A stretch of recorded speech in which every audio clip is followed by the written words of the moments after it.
All right. So there's another question I have here in response to that is, the biggest mistakes company makes when rolling out new policies. So here they are. We got a new policy once a week. I want this report.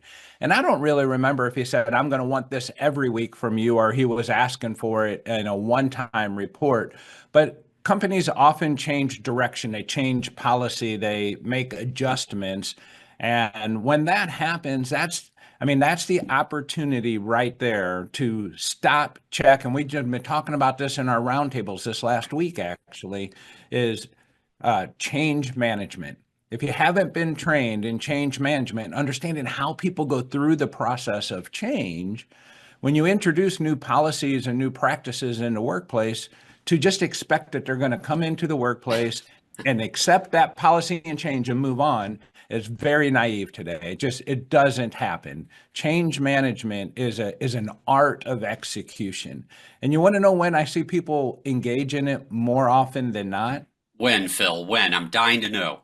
When they're going to do workplace reductions, right? So up until that point, I heard we don't have time to train our people. We can't afford to train our people. Now you're doing a workplace reduction where you don't have time and you don't have money. That's why you're doing reduction.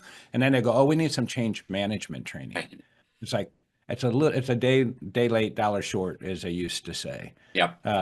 But change management is critical in that piece. Well, and change management to me, and again, people are going to see a common theme running through this. Change management, again, biggest feature, communication. Yeah, it is, and if Tanya Zion was on here with us, she would say it's always one of the top three hurdles to get over when we do employee opinion engagement surveys. Communication is often one of the top obstacles, and change management is always buried within that. Yep.